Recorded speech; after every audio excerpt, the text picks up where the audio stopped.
नमस्ते, मैं हूं संजय दीक्षित और आप देख रहे हैं दी जयपुर डायलॉग्स। एक कहावत है, उत्तर प्रदेश में बहुत प्रचलित है और भी हिंदी भाषी प्रदेशों में प्रचलित है। कहते हैं कि साहब की सूप बोले तो बोले, छलनी क्या बोले, जिसमें 72 छेद।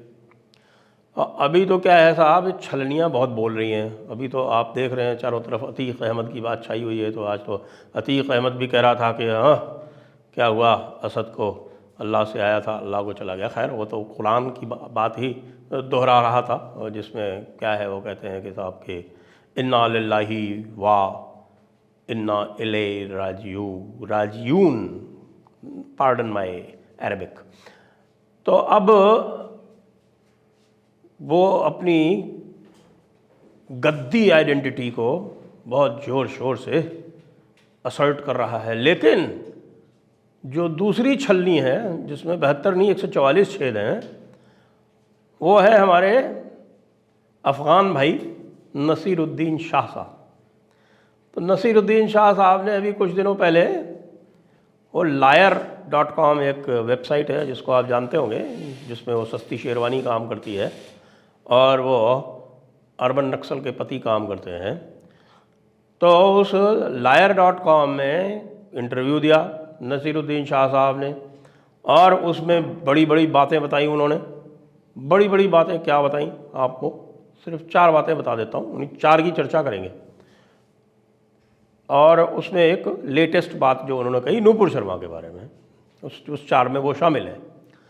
तो पहले तो उन्होंने आजकल वो ताज डिवाइडेड बाय ब्लड, उसमें एक्टिंग कर रहे हैं। वो सीरीज़ है, फ्लॉप सीरीज़ है, लेकिन अब फ्लॉप सीरीज़ में फ्लॉप एक्टर एक्टिंग करे तो फिर भी क्या बात हुई भाई। ज़रा क्या है कि अशराफ है, उर्दू बड़ी अच्छी बोल लेता है, और चूँकि एक अफ़गान मर्सनरी जानते हैं ना आप, हिंदी में उसको बोलते हैं भृत्य सैनिक, यानी भाड़े का, किराए का सैनिक। तो एक अफ़गान मर्सनरी जां फिशा खान के वंशज हैं ये। और इनके जो है परिवार के बहुत सारे लोग यहाँ से छोड़ के जाके लंदन वंदन में बस भी गए हैं। और इन्होंने साथ में एक हिंदू रत्ना पाठक से शादी की है। लेकिन अब वो हिंदू क्या, आप जानते हैं कि भाई बॉलीवुड में तो कैसे होते हैं स्टार, और फीमेल स्टार्स किस प्रकार के होते हैं, कहने की आवश्यकता नहीं, आप सब समझते हैं। लेकिन वो जो सारी की सारी इनकी जो कवायद थी, वो अंततः ये दिखाई पड़ी कि भाई बच्चे तो मुसलमान ही होंगे, तो हो गया लव जिहाद, यही परिभाषा है इसकी। तो ये भाई साहब जो हैं वो मुग़लों की तारीफ़ कर रहे हैं, क्योंकि ये भी ताज डिवाइडेड बाय ब्लड सीरीज़ में एक्टिंग कर रहे हैं। टीपू की बड़ी तारीफ़ की इन्होंने। अच्छा बताइए, लोग टीपू का मजाक उड़ाते हैं। खैर अभी बात करता हूँ उसकी भी डिटेल में। फिर उसके बाद कहते हैं कि साहब ये हिंदी फिल्म में उर्दू ख़त्म हो गई है, सत्यानाश हो गया है। क्या नसीरुद्दीन शाह साहब, उर्दू ख़त्म हो गई है तो सत्यानाश हो गया है? अजी सत्यानाश नहीं हुआ, ये तो एक विकास का एक पर्यायवाची है। जो भी आप देख रहे हैं वो तो विकास है, ये एवोल्यूशन है। और उर्दू जैसी भाषा का तो सत्यानाश जितना हो उतना ठीक है। और मैं बड़ी रिस्पॉन्सिबिलिटी के साथ बोल रहा हूँ, क्योंकि मैं उर्दू पढ़ लिख सकता हूँ और मैं जानता हूँ कि ये किस प्रकार से कोठों से निकली हुई भाषा है। और कोठों से निकली हुई भाषा को हमारी संस्कृति के एक परिचायक के रूप में जो हिंदी फिल्में हैं उनमें जब पूरी तरह से डाल दिया गया तो सत्यानाश असली तो वो हुआ। क्यों? क्योंकि कह रहे हैं कि साहब हमारे जो राइटर्स थे, जो भाई साहब कह रहे थे, हमारे जो राइटर्स थे वो पर्शियन थिएटर से आते थे, फ़ारसी थिएटर से आते थे।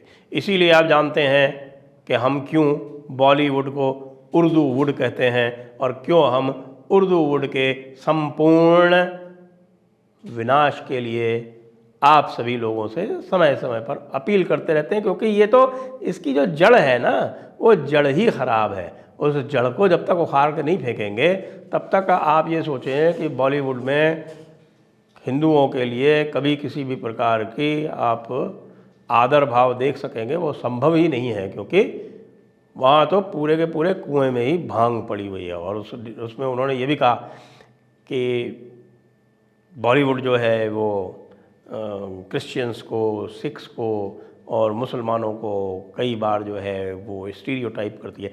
हिंदुओं के बारे में नहीं बोले। हिंदुओं के बारे में बोलेंगे तो लेफ्टिस्ट नाराज़ हो जाएंगे ना, फिर फिल्में मिलना बंद हो जाएंगी। और आजकल जो है वो फिल्में जो उनके सबके पास, बेचारों के पास स्क्रिप्ट राइटर्स, सॉन्ग राइटर्स जो हैं वो सब उसी टाइप पर बचे हुए थे। अब तो फिर से हिंदी की डिमांड आने लगी है, अब तो धार्मिक टॉपिक्स की डिमांड आने लगी है। क्यों? नहीं तो लोग बाग जो हैं आप जानते हैं सिरफिरे हैं, बायकॉट कर देते हैं।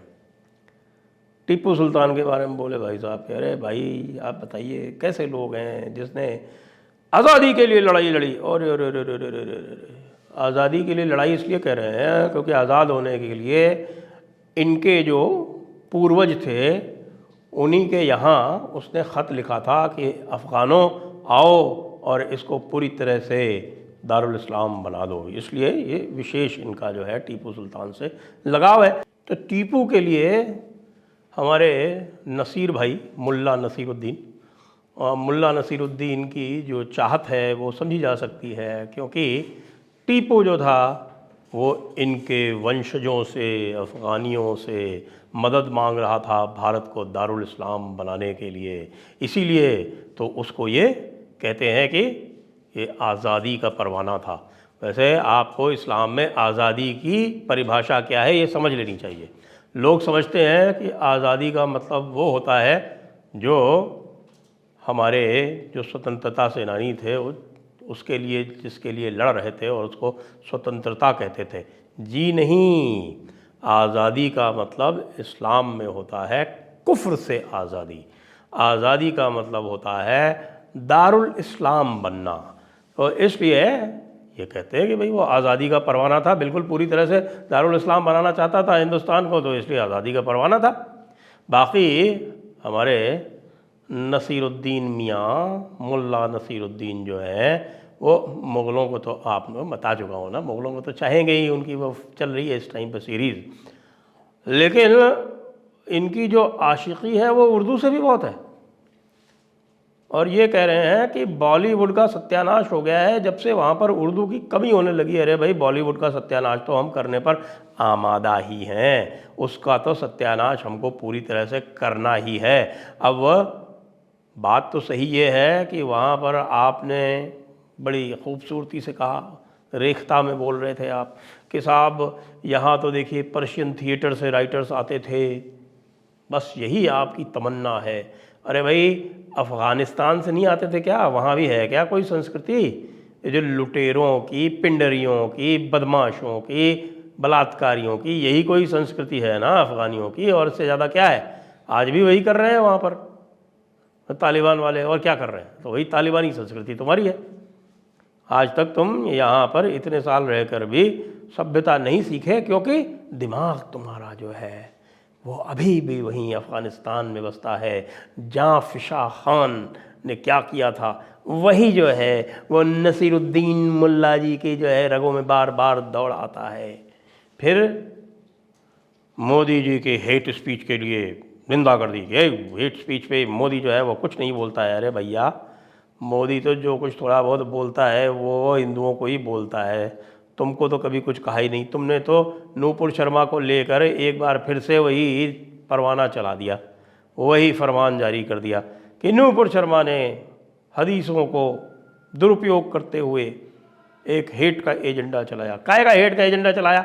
उसके पहले जो तुम्हारे वो जो क्या नाम है उसका, जो दूसरा जो मुल्ला वहाँ बैठा हुआ था, उसने जो बदतमीज़ी की थी राम मंदिर के बारे में, शिवलिंग के बारे में, वो तुमको नहीं दिखाई पड़ी? उसकी निंदा तुमसे कभी नहीं हुई? सरतन से जुदा के नारों की निंदा तुमसे कभी नहीं हुई? वो जो तस्लीमुद्दीन या कौन सा मुल्ला था, उसने जिस तरह से किया, तो भाई सरतन से जुदा उसका हो जाए ऐसा बहुत से लोग कह सकते थे, किसी ने कहा क्या? लेकिन तुम्हारे यहाँ तो भैया फतवे निकल गए, सरतन से जुदा के 7 लोगों के कत्ल भी हो गया। लेकिन उससे भी तुम्हारे दिल को चैन नहीं आया। तुम जो है वो अभी भी आज़ादी के सपने देख रहे हो। आज़ादी का मतलब मैं समझा चुका हूँ। तुम ये चाहते हो कि यहाँ पर इस्लाम का राज हो, जो कभी नहीं होगा। ये तो दारुल हर्ब है, और दारुल हर्ब में तुम्हारी बड़ी किताब में ये पूरी तरह से ये एक हुक्म है जिसके तुम महकूम हो। तुम उसको हुक्म को बजा लाने के लिए पाबंद हो। और वो क्या कहता है?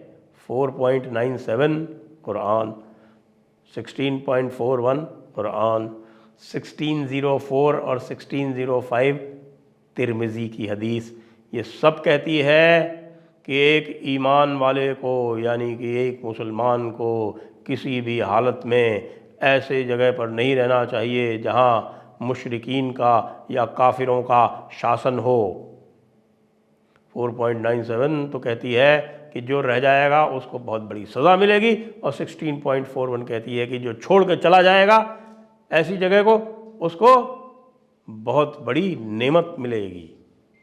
तो भाई तुमको पसंद नहीं है तो हिजरत कर जाओ ना। मैं तो कब से कहता रहता हूँ यार, हिजरत करने के लिए इतने बढ़िया बढ़िया जो है वो इस्लामी मुल्क हैं। सीरिया है, सोमालिया है, सूडान है, माली है, चाड है, मॉरिटेनिया है। इन सब में क्यों नहीं चले जाते हो?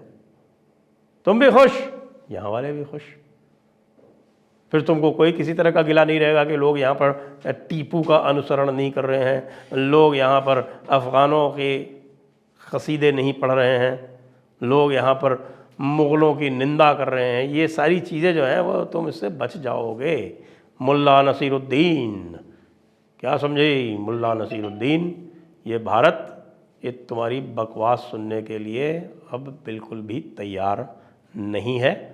तो ये ठीक है कि तुम लायर के साथ में, लायर.com के साथ में बैठो, उनकी संगत करो, उनके साथ दारू भी पियो, उनके साथ और भी जो भी हरकतें हो सकती हैं वो सब करो, वो बिल्कुल ठीक है, उसमें कोई फ़र्क नहीं पड़ता। लेकिन अपने उपदेश अपने पास ही रखो, क्योंकि तुम्हारा नाम जो है वो हमने चेंज कर दिया है। अब तुम्हारा नाम है मरदूदुद्दीन शाह।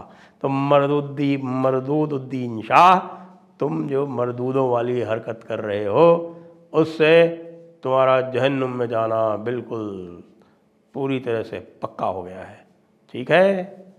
जय हिंद, वंदे मातरम।